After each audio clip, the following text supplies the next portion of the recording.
them. And also we continue with our X-ray of preparations for the next edition of the Sports Festival, which has begun in earnest as far as Delta State is concerned. They're telling us they are ready. We will also, it's unique in the Nigeria Professional Football League on Boxing Day. We're going to have matches. We'll talk about all of that for you.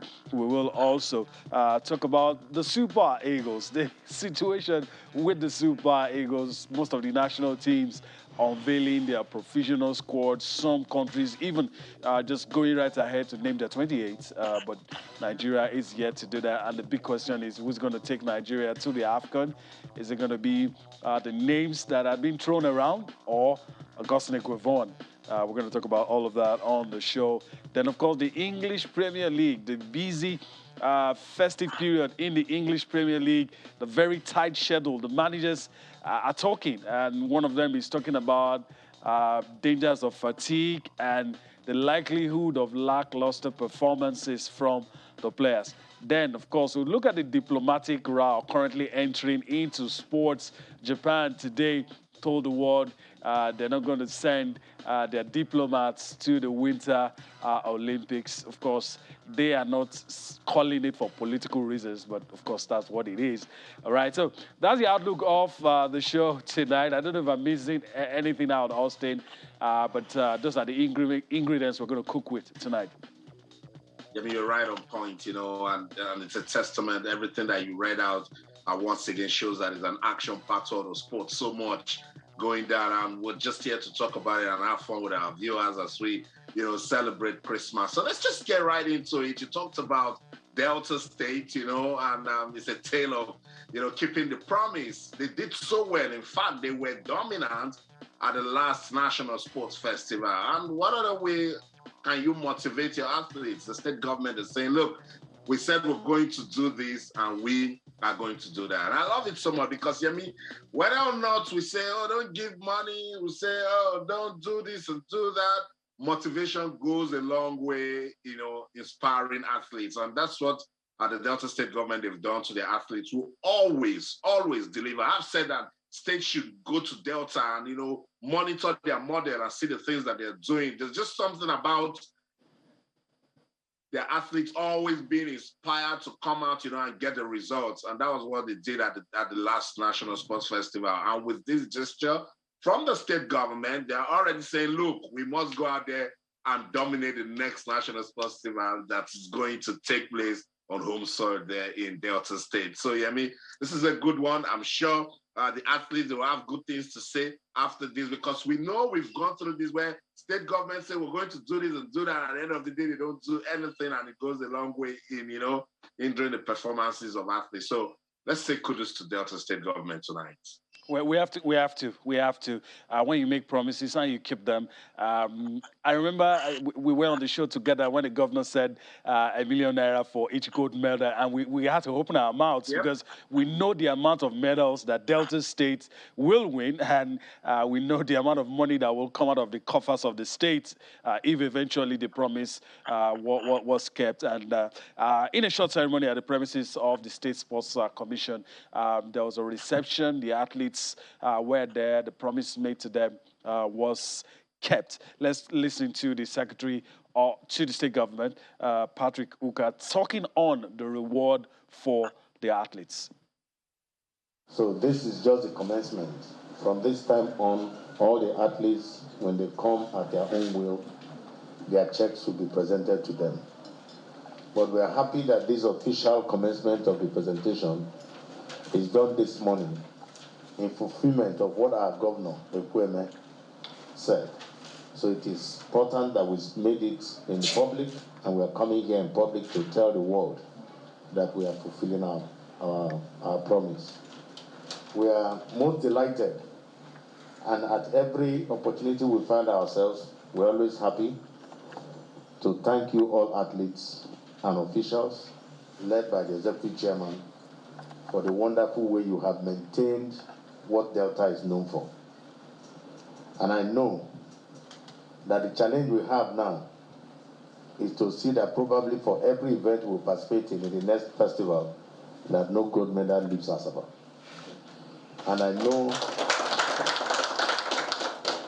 that by the grace of God, it's going to be Operation No Gold Leaves Asara, except the one we decide that they can go with.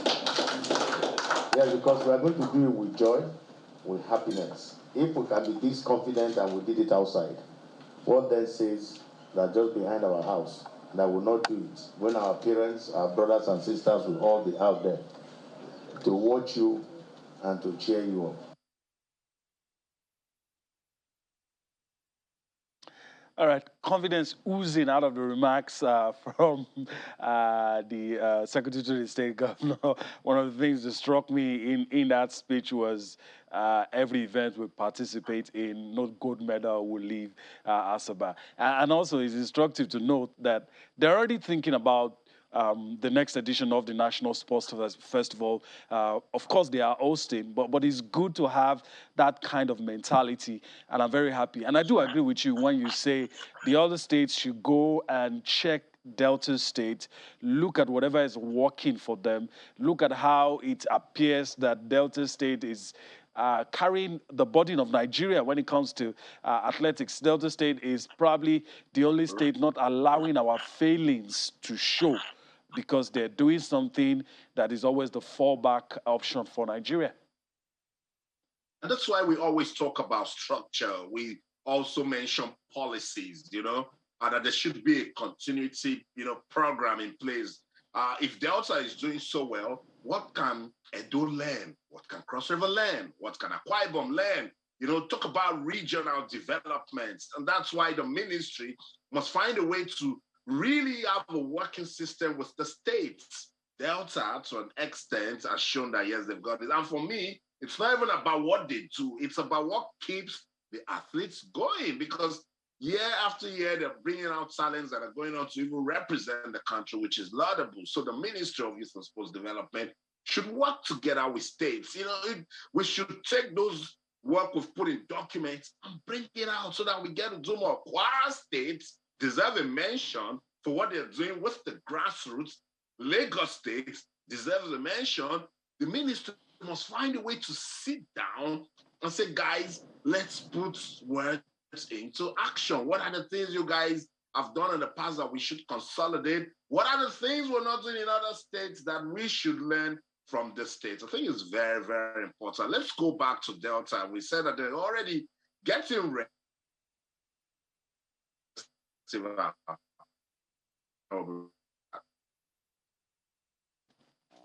What you have been seeing with our winnings, it's like we have internationally exposed athletes. We have, though I'm not in a position to speak more of the athletes that will participate from the Delta end, but what we expect that we present a world-class facility, we will present a good ambience for the games, and we make sure that there's safety of life and properties of those who are coming. And I think these are the components of what makes up a festival. And I can assure you that people will come here and they will cry when they are going home that they are going to meet good company in Delta. That is the kind of thing we should expect. If you listen to the governor, we will improve on what we have. There will be new ones because there are a lot of things that we don't have. At least we looked at, we are going to partner with the private sector to make sure we have hostels that will be powered by the private sector. We're going to have a beautiful indoor sports hall that can give us enough facility that can take care of all the indoor events that we're talking about. And you're going to see an improved stadium. And so many others. But you just watch out. There's no need letting the cat out of the bag. But what is important is that we have been thinking. So that's it. They're getting ready. It's important to note that we have said well done to Delta now for what they've done in terms of, keeping the promise.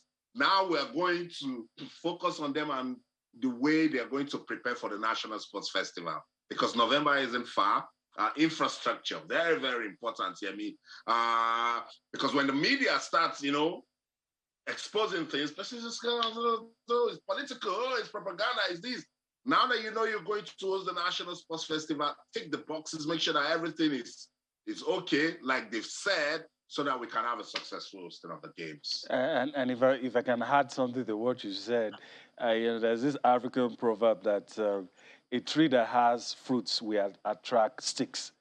So That's what it is.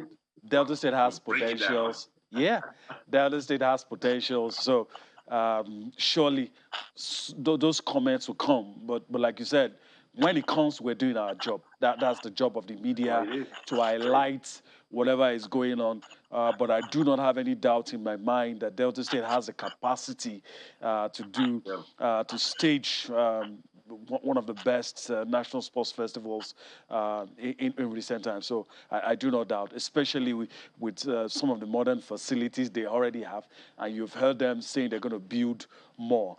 All right.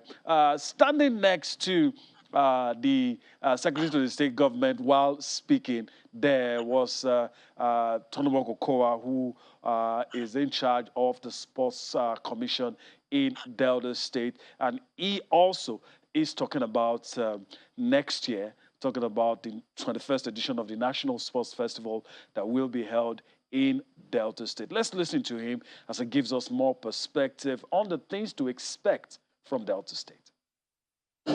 We are used to winning. I'm not surprised at what is happening. And the kind of governor that we have is a governor that will make promises to encourage us and will live up to it.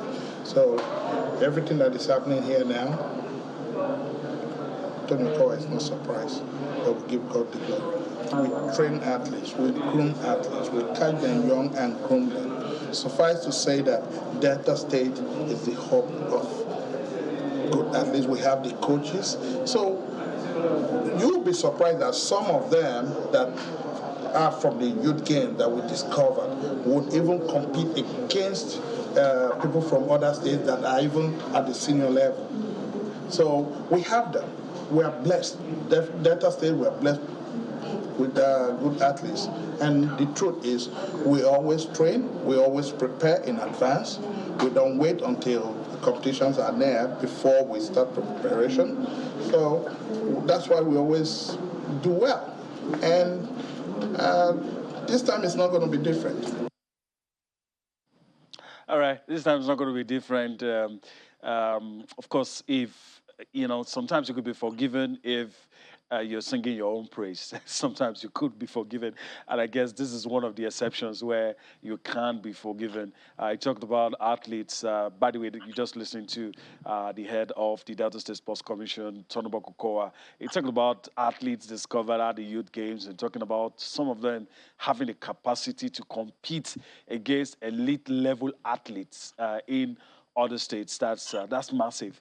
That's huge, and so we'll look forward to all of that. Austin, it appears there's a lot of Delta on the show tonight, but then what you're doing well, the focus will be on you when you're doing the right things. Sorry. These days it's difficult for them to put any foot wrong.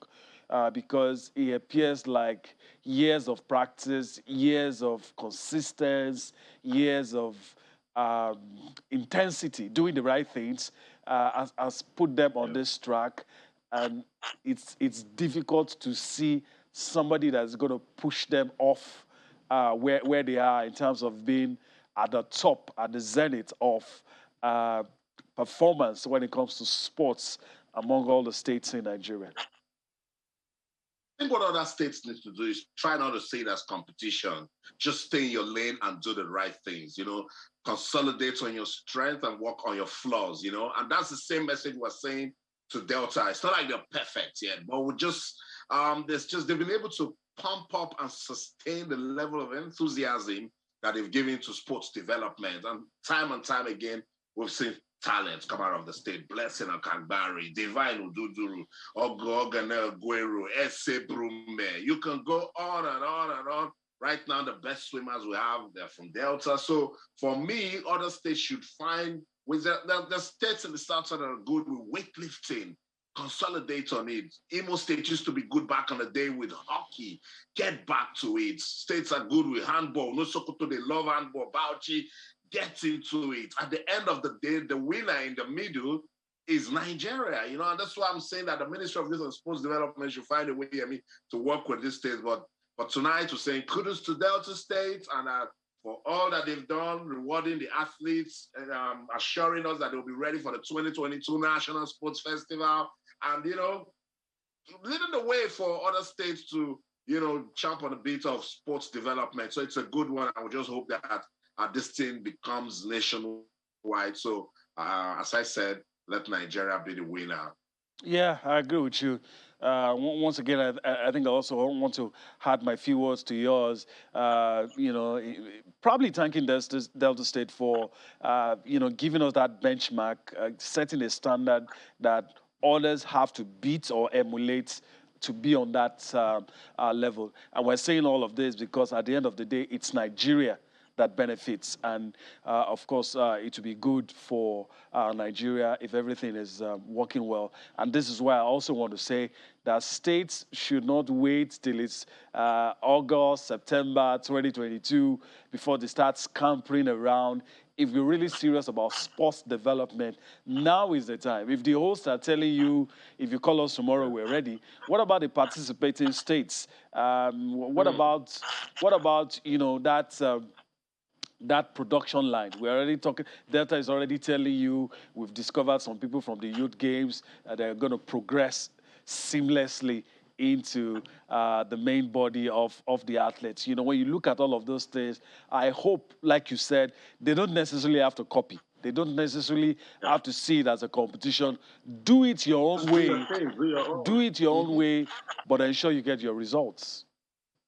Totally agree with you, Yemi. And let's just say this before we leave Delta and get into the Nigeria Professional Football League, to states that will be going to the National Sports Festival. Guys, it's not business as usual. So if you used to prepare 6-7 months for a competition, with COVID around now, you just want to give it some more extra time. So you see, everybody needs to know that now you don't do things the way you used to do it because, COVID is here. Yeah, let's get on with the show now. Talk about the Nigeria Professional Football League. I was super excited with match day one. I don't know about you. I was as well. I was. The mere fact that the league started, that was it for me. And, they had to surmount a lot of challenges. And even though we gave them some sticks for the delay, even when they started, some of those challenges were there. So you know that it took a lot of willpower for the league to start itself. And that's why I'm happy that they're forging ahead with the matches. Let's take a look at what to expect this weekend. Let's take a look at match day 2. And this is hoping that match day 2 will be equally interesting or more interesting than what we had on match day 1. And just look at your screen and breathe. Rangers taking on Enyimba. I mean, it doesn't get better than this one. That's the kind of football you want to see. Rangers and Enyimba. Kano players take on Lobby Stars. Shooting Stars. It feels good to have them back in the top flight. We're taking on Aqua United. Well, it's going to be a test of their might. Plateau United will take on Kwara United. Abia Warriors will take on Sunshine Stars. Sunshine Stars will be hoping to banish the ghosts of last season. A lot of things bedeviling that club. Remo Stars will take on Heartland. Rivers United will take on Casina United. Dakada will take on MFM. MFM lost their first game. Nasra United will take on Gombe United. Then Wiki Tourist will take on Niger Tornadoes. A lot of interesting fixtures to look forward to in the Nigerian Professional Football League, especially on match day 2. And of course, we'll try to dissect these matches one after the other. I guess we need to go on a break right about now. When we return from that break, we'll take a look at the Nigeria Professional Football League, dissect it, and also travel abroad to take a look at the English Premier League and also what the Winter Olympics for next year. Let's go on that break and return for more Sports Tonight.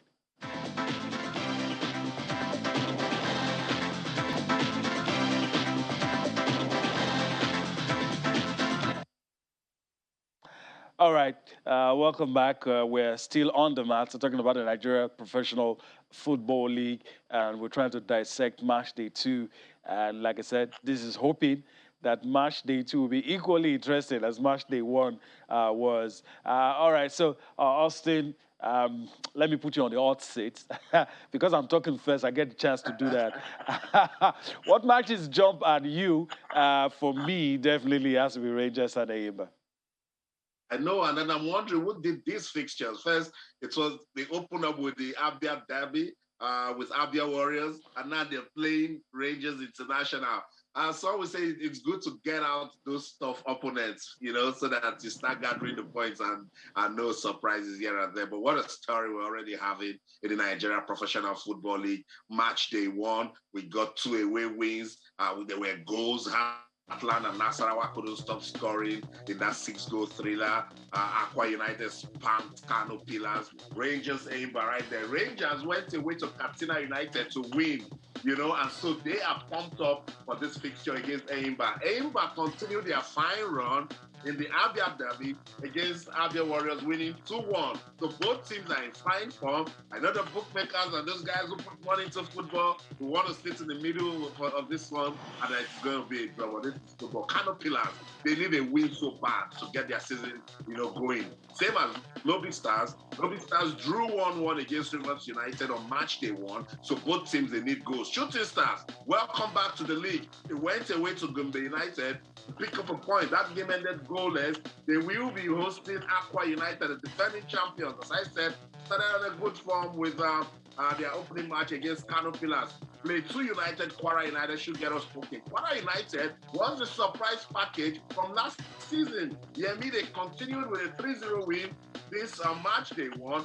And so with that, they might just be hoping to continue that good form against Plateau United. But this is football. We watch it. The Abia Warriors and Coach Imama. Coach Imama wanted that to win against Eimba, but I knew it was going to be very difficult. They fought. They lost 2-1, but against Sunshine Stars, they'll be hoping to, get it to the Sunshine Stars. They're yet to start their season because on match they won, their opponents, Wiki Tourists, didn't show up. So let's see what they're going to do when they travel to take on Abia Warriors. So, look, when you look at the remaining of the fixtures, we just want to say it's the football festival this weekend. Remo Stars, one of the teams that got the away with surprise package. The Sky Blue as one of the teams to watch out for this season, newly promoted, showed no respect to MFM on match day 1, beat MFM 2-0 at the Mobolaji Johnson Arena right there in Lagos, and they'll be hoping to consolidate on that result against Atlant. This time around, they will be playing at home. So there's also Rivers United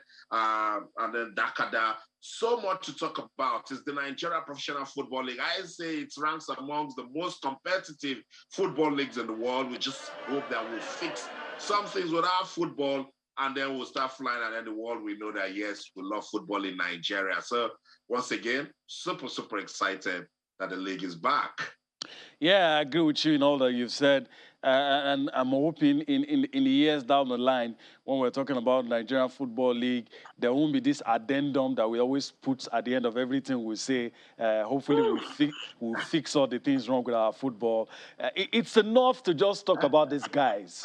Is enough to talk about what these guys give to us. Do on the pitch. Exactly, in spite of all the numerous issues that they have. The other time was Sunshine Stars playing with all the issues that they had. The guys would still go to the field, and so many other clubs like that. Some clubs who have issues with their players, and the players didn't even protest. But some of us who have our ears to the ground know that there are issues, and yet those guys will still come out and play football. I'm hoping the beautiful stories are the ones that will be getting out. I'm hoping our administrators would fix some of those things, because the talent has never been in doubt. Talent has never been in question. True. The testament that Nigeria is blessed. But the issues we must talk about is the start of a new season. And we also saw drama. There was drama in Katsina. Fans trouble once again. Let's keep emphasizing. Let's keep using the media to spread the message that the game is fair play. I've gone to see matches right here in England. Home teams lose, and we all come out, we talk about it, we hug ourselves. It's the love of football, You don't lose at home and then you start fighting. the LMC, we just need to find a way that will put this fans education out there, say no to hooliganism, say no to football violence. Just come out there for the love of the game. Don't cause trouble. Don't try to attack referee. Don't attack your visitors. When players leave their states and come to your state, be nice to them. Be a good host, you know.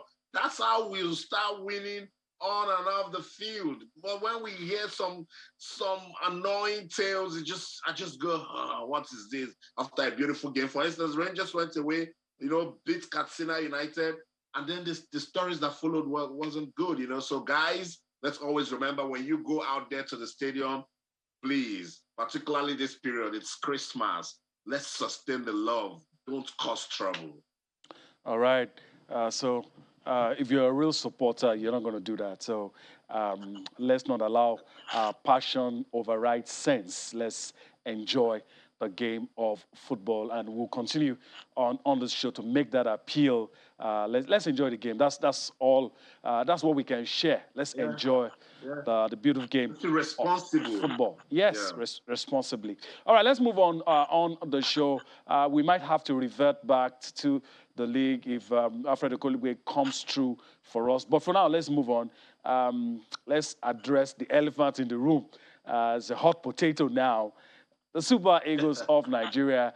And again, Austin, I'll allow you to be the one on the hot seat. I always get the chance to be the one talking, so I guess I'll do it. Yeah, I know you have your ears to the ground.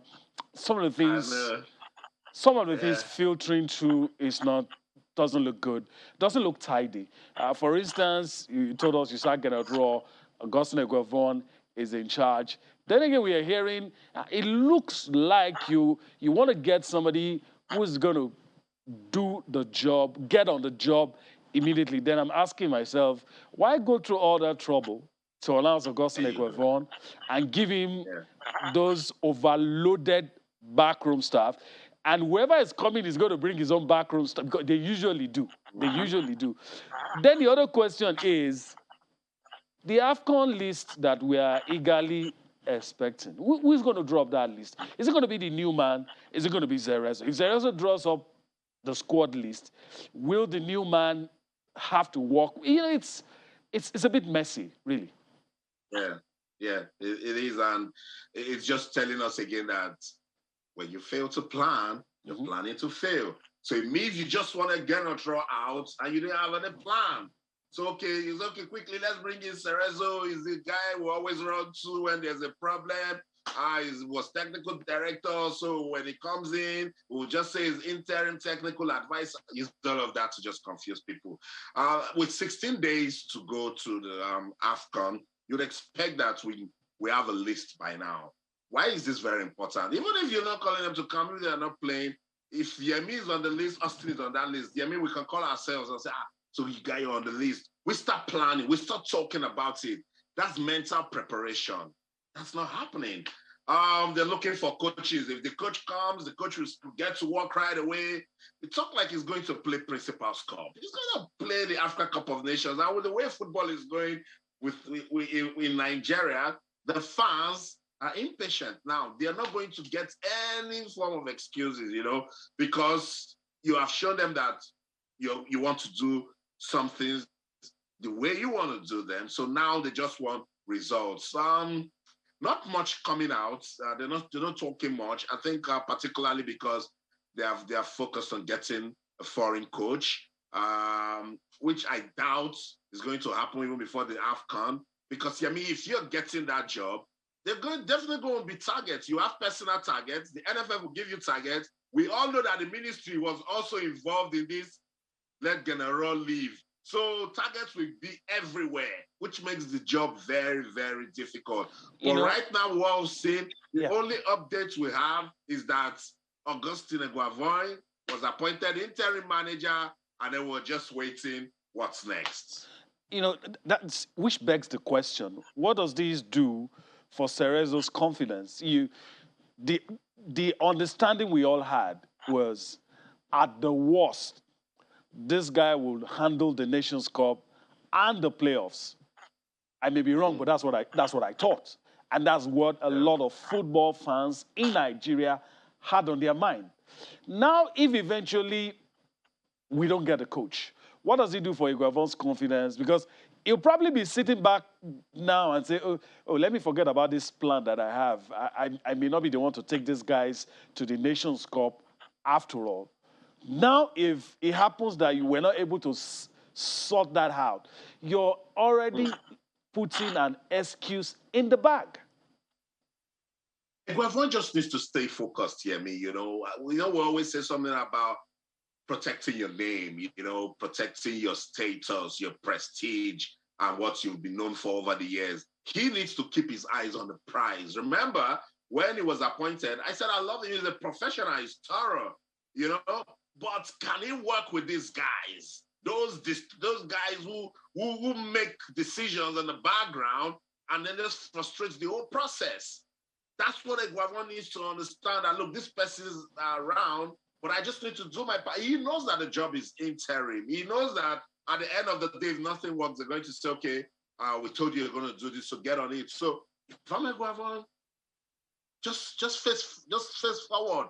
Forward thinking, look beyond the distractions, talk to players when you need to talk to them, work with your assistants, because at the end of the day, it's results, that's everything, and this might just be, a big breakthrough for his coaching career too. You don't know who is watching. You do this good with Nigeria on interim basis, and then maybe Egypt or Gabon or some other African country comes up and say, okay, let's work with this guy. If he can work the magic he did with Nigeria in a short period of time, then he knows what he's doing. So I chat with him always, and that's why I tell him, stay focused, eyes on the prize. This is a huge project. It's a national project. Some people I know, and in fact, the NFF can't tell me they're not divided over the sacking of Raw and disappointment of the foreign coach that they're looking for and what directives they are receiving from the ministry. Everything is just scattered. But what they should realize is that Nigerian football has reached the stage where the fans don't want to hear stories. In fact, even the ministry won't hear stories if anything goes wrong, particularly with this AFCON and the big one qualifying for the Qatar 2022 World Cup. Everyone needs to know that and then sit up, because this is no joke. All right. Apart from the self-inflicted pains that we are making ourselves go through, there's also the chance that we might have to wait till January 3rd before we get our players, because with my little understanding of the FIFA rules, English Premier League clubs and some of those European clubs can still hold on to these players till January 3rd. Now, if you don't even know your squad list, and even clubs still have the power. I mean, Patrick Vieira says today that, look, clubs should respect the AFCON. It is a big tournament, and he will not stand in the way of players. But that's just Patrick Vieira. Jurgen Klopp and the others are not saying that. It's just Patrick Vieira saying anybody that wants to go to the AFCON. Then you also know where Patrick Vieira is coming from. He's of Senegalese descent. So I understand if Patrick Vieira is our brother. But Jurgen Klopp, Pep Guardiola, and all those other guys, surely Brendan Rodgers, who probably will lose four or three players, those guys will want to hold on to those players in January 3rd. In Europe, you feel the pulse of your season right after Boxing Day fixtures, so coaches don't want to lose their players, after that. And this is happening in January. But I think we're not even looking at the guy that is at the background saying, you guys are not planning for me. And that's COVID-19. I keep saying that we're in a delicate world right now where anything can happen. So if you're not preparing properly, you might just find yourself in a very perilous situation. For instance, you can call a player and then he contracts COVID. He's out. He can't play anymore. He needs to stay away from the team and all of that. So it's very, very important that mentally everyone needs to be alert, results-oriented. Planning should be top-notch. People who are working together should be talking. It's very important, because I just feel that the project was get Coach Gernot Rohr out. And after that, everybody just fold their hands and seem like we've won the AFCON. Gernot Rohr is out. We won the AFCON. They give us trophy. And we've qualified for the World Cup. getting Nat'l out has even exposed more weaknesses that we have with football administration in Nigeria, and they must fix it and do so fast. They must do so fast. Also, let's go to your backyard. Take us through the English Premier League. I think Everton Burnley called off. And these days, you never know. These days, you never know. 30 minutes to kick off. There was a coach who was attending a press conference, was talking about players, only for his backroom staff to tell you, oh, God, they've called off the game. So I don't know if we're going to see any of that. I don't know if we're going to still see any of that. That's just, you see, that's what I warned about just now when I said there's a guy in the background who is watching and saying, you're not considering me, right? Because we live in a delicate world now. Liverpool Leeds postponed. Wolverhampton Wanderers and Watford postponed. You mentioned Everton Burnley off.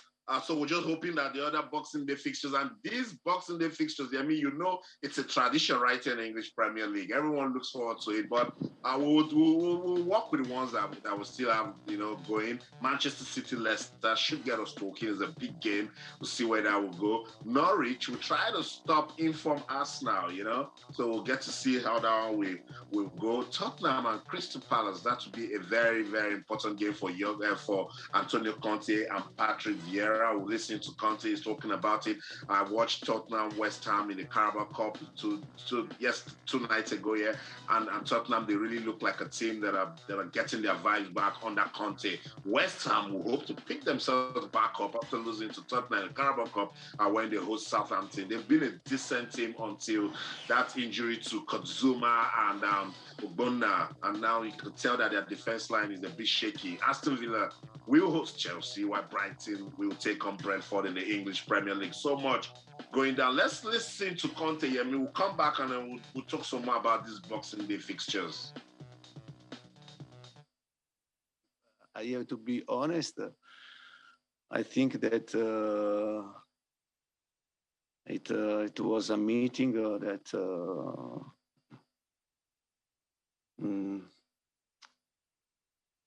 Yeah, I mean, we tried to speak, and some coaches try to speak and to ask about solution, but I think that everything was decided, and I think yesterday, and it was a wall, and. For this reason, also, I prefer to don't go into the discussion, the conversation. It's a waste of time. I think so. Why? Why? Yeah. But as I said to you before, because when you have a wall in front of you and you can speak, you can ask what you want, but everything was, every decision was taken.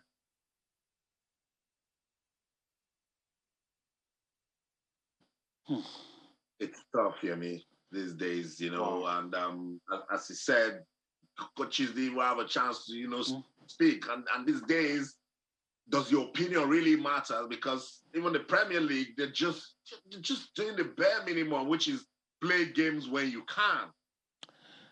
I think the English Premier League, they've just been bullish.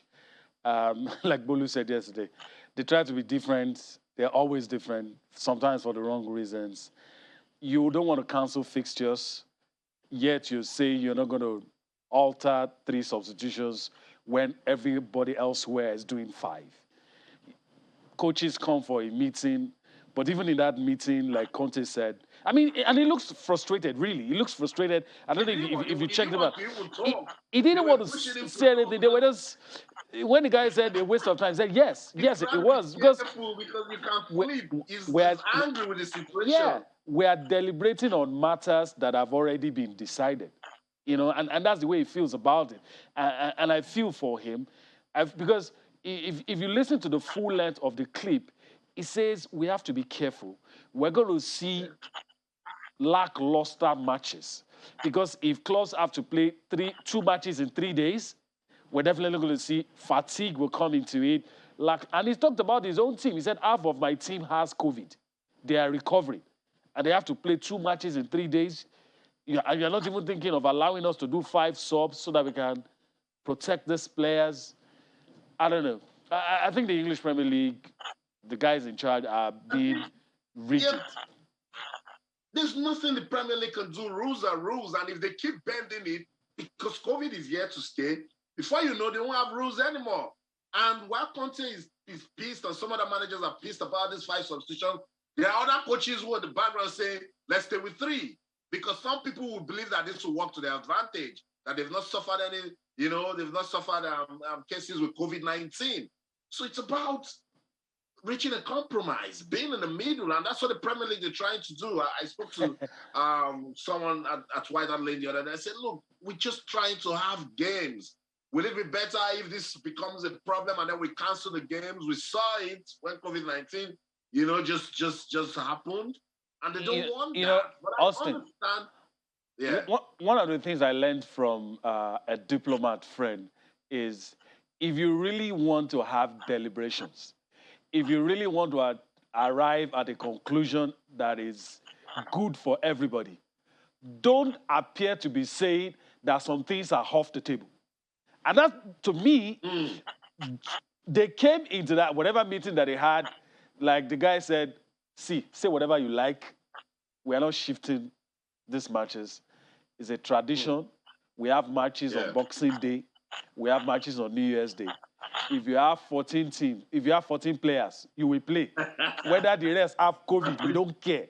You're going to play. No one with COVID, though. And, I don't know if you listened to Thomas Tuchel the last time. He was very frustrated. He gave them every reason why Chelsea should not play. And they told him, you have 14 players. Even if they are academic, you will play. And he had to play. Because it's Chelsea, and they believe that they've got depth, and and maybe if they look at the fixture, Chelsea can actually get out of this. But what the Premier League body are forgetting is this thing affects the mind. It's mental, and that's why it's pissing off Conte and those other managers. Austin, I know we're enjoying this discussion. We need to go take a quick time out and come back to wrap things up on the show.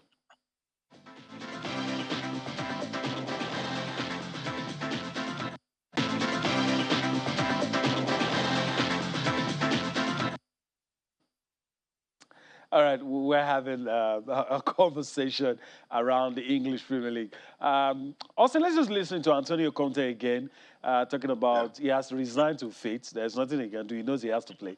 Let's listen to him talking about the Crystal Palace match. We'll come back to wrap this up on the show.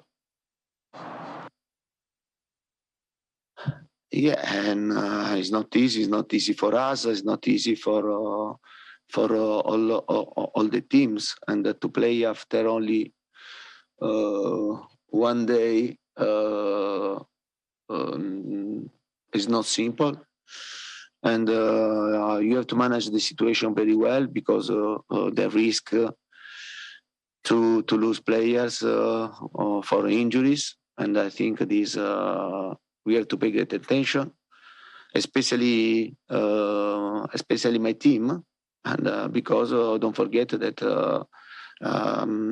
We had half team, half squad with COVID, and in the previously